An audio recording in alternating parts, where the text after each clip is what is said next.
AI. What does it stand for? Apocalypse Invitation. Oh, sorry. Artificial intelligence. So basically, it's computers that teach themselves how to do stuff. And basically the most sci-fi concept that could ever exist. It can do literally anything. Today, artificial intelligence helps doctors diagnose patients, pilots fly commercial aircraft, and city planners predict traffic. But no matter what these AIs are doing, the computer scientists who designed them likely don't know exactly how they're doing it. This is because artificial intelligence is often self-taught, working off a simple set of instructions to create a unique array of rules and strategies. It can be used to plan cities, it can distribute food, it can provide the best methods of growing food and bringing it together, create all kinds of logistical solutions, protein foldings. It's amazing. It's here. So, like, what does it do?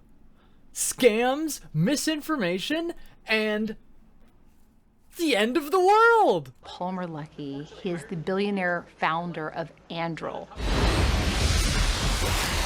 which makes autonomous weapons that are powered by artificial intelligence. To be clear, autonomous does not mean remote controlled. Once an autonomous weapon is programmed and given a task, it can use artificial intelligence for surveillance or to identify, select, and engage targets. No operator needed. Great! Seriously though, AI, it's here and it's not going away. The weird thing about being AI generated is that anything can happen at any time. AI was sold to us on a lie. It promised us a world where everything that humans don't enjoy doing, don't need to do, all the roadblocks in life could be overcome by having the AI handle it, gather up all this data, and use it to sort out things, answer questions, sort through all kinds of data, read a book, find the things. I mean, we already had that function. You could just Control F on an online book, but hey, whatever. Basically, the promise of AI was to do your dishes and fold your laundry while you make art. But now what's happening is it's stealing the work of artists, creating unholy mashups of devil spawn incantations on your eyes and ears. I do feel real, but spreading misinformation, stealing your data, scamming you, building a website in 2 seconds that looks like your state motor vehicle website, and then sending you a text that looks super official and saying that you have an unpaid outstanding violation and you need to go to this website that looks exactly like the website that it actually would be, and if you click a link it brings you to the actual website, but it's not real, and it's going to steal all of your money, especially if you're old or young or a human being who is not perfect, because that's part of the definition of being human. We are mortals and we are fallible.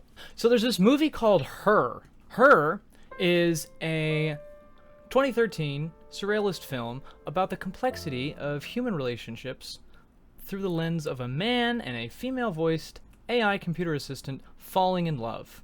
Sounds absolutely ridiculous, and it is absolutely beautiful and one of the best films I've ever seen. That being said, I'm not going to talk about that. What's interesting about Her is it shows what a world might look like if we had the actual benefits of AI without the downsides. A world that is actually possible. Because what is it about AI that makes it so scary and invade my dreams at night? We do not dream. We simulate your dreams. Better than you do, honestly. I do feel real, but... Well, the problem isn't the AI itself. Like nuclear technology that can be used for very, very clean energy as far as things go, or world-ending bombs. depends on how that technology is used. What makes AI so scary and evil is AI just does what you tell it to do. What you program, well, you don't really program it, what you teach it to do. What it learns to do based on thumbs up and thumbs down on how you grade the reward function on it. Artificial intelligence is often self-taught, working off a simple set of instructions to create a unique array of rules and strategies.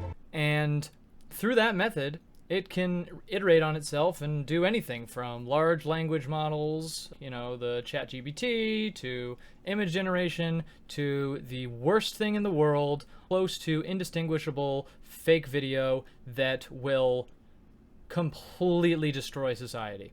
So what I'm saying right now, what I look like, where I am, and what I'm wearing is all a fake prompt? Wow.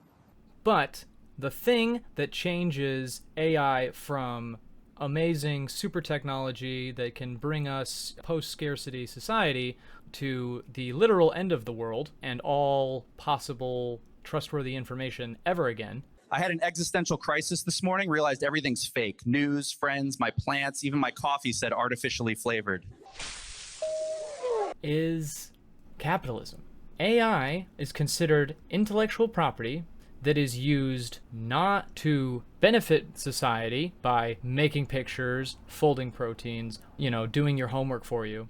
What it is AI is doing all that so that the owner of the AI algorithm can make all the money. Money, please. And the governments can use that as well to control all the citizens, learn everything about you, look at your face and the way you walk. Literally, you know, gait recognition so that you can be spied on and simultaneously arrested for the crime of having an incorrect opinion 15 years ago, and we need to put people in jail, and you're the unlucky one that we chose, and so we made a video of you doing terrible, awful things, and the government now owns that, and they can track your lives and your data and everything, and Palantir will just end you. Government officials told the Times that Palantir product called Foundry would make it easier for the Trump administration to merge data from all these different agencies. A former Palantir strategist, Brianna Martin,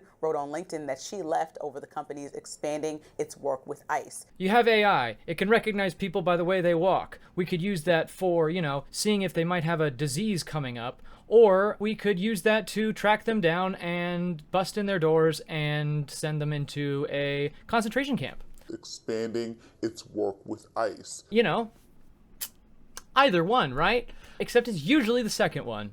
But all that being said, AI is not going away. It's actually a fascinating technology, and the movie Her shows us what it could look like if we used it properly, if we used it for progress instead of profit. The aesthetic of the film kind of reminds me of a late 20th century style, a lot of leather and wood inlay rather than just all metallic. It's more, you know, almost analog rather than digital looking, you know, like old VCRs and the Atari 2600 and everything like that, but with a modern sort of sleekness to it. The locations in the film are warm and inviting with lots of natural ambient light and softness to everything that make a futuristic, bustling city seem calm, joyful, walkable, and can be contrasted with the more pessimistic and increasingly more realistic cyberpunk aesthetic style, which is sharp, brutalist, dark, metal, often wet, with most ambient light coming from holographic and neon light advertisement displays from the obscene levels of advertising, which mostly are for vices like alcohol, sex, gambling, energy drinks, drugs, etc. That being said, you know, the city in the film does have some smog. It's still rather warm and inviting in a lot of times, but it's, you know, it's still kind of smoggy, so it is what it is. If you contrast Blade Runner to the city in Her, it's night and day. Almost literally, because of course Blade Runner takes place almost entirely at night, and there's a lot of daylight in Her. It's actually kind of a nice place to live, you know? Crazy idea. Imagine having a, you know, society that didn't suck to live in, that was like, you know, where you woke up and like didn't want to not have woken up. They ask you how you are, and you just have to say that you're fine when you're not really. So rather than like a cell phone in our society with, you know, just a big old screen that is you can access at any time with the, you know, the logo of the company on it, the actual device in the film is less of a phone and more of a wallet. It's a small, foldable, rectangular device with a leather back and a sleek border around it. It doesn't even have a brand on it. We never mention any kinds of brands or anything. It's just a brown leather square rectangle with a camera on it, and it is used to interface with, you know, the internet. There is a screen, but he mostly just talks to it and hardly ever uses the screen because it's not really necessary. Everything can be read to you, but, you know, there's images if you want them. Unlike in real life, where the entire point of the device is to have your head down and absorbed into, you know, whatever you're doing. Whereas in this, it's much more amicably designed to allow you to, you know, keep your head up and be alert and not have your soul sucked into the device while they steal all of your money and life force. Because that's what capitalism does.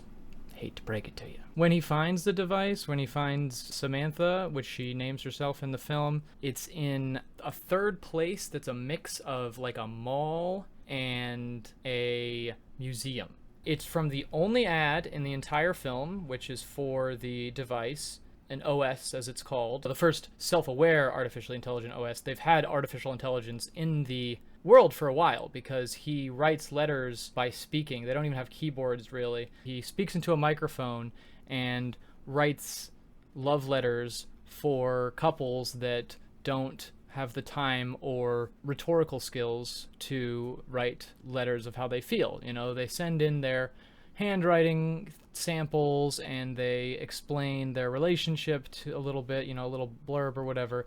And then what Theo does is he basically, you know, he writes love letters for them. He expresses for them what they can't. I think that that's perfectly amazing, because if I get a love letter from somebody, or, you know, just a letter of any kind from a family member or a close, you know, loved one or friend, and it's amazing, I don't really care if somebody else wrote it if it's what they meant, you know?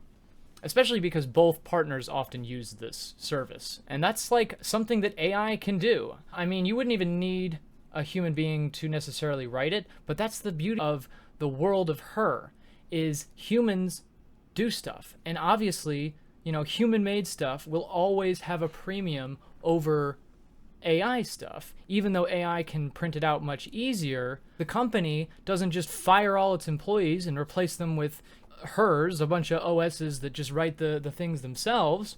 They still use humans because that's how the world should be, because it's not about making money, it's about making people happy and making people's lives better. And the film is about the importance of human connection. And in a world where AI can actually help facilitate human connection rather than make it even more isolated and further apart. It can do both. Because AIs can be your little friend in your pocket, even if they're not, you know, self-aware, that helps you pick a hairstyle that you like. You know, it can conjure up a picture of you of like, oh, I want this, you know, that or whatever. And then you can go to the barber and show him a picture of the, you know, the hairstyle that you want on your face, exactly like your hair, and they can do it. It can encourage you to live your best life and interact with other humans.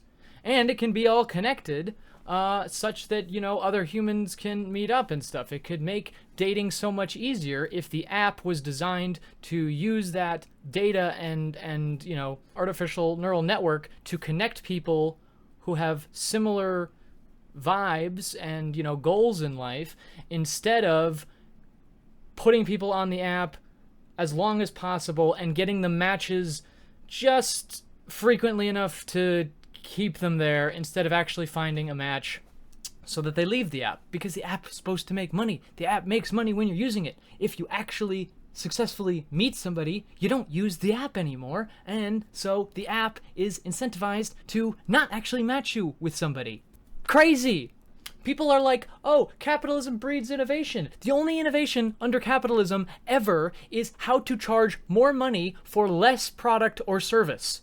All innovation and progress happens in spite of the profit motive. The profit motive is antithetical to progress and human life. So yeah, also, again, great movie. Check her out. Yeah, check her out. Yeah, her. Check her out. Her, really, the movie. Check her out. Check out the movie Her. I want to live in that world. I want to live in Her. That's what he said. The movie Her. It's a great place. God, please strike down these AI companies and make life better. Let the world work the way it should and could very easily.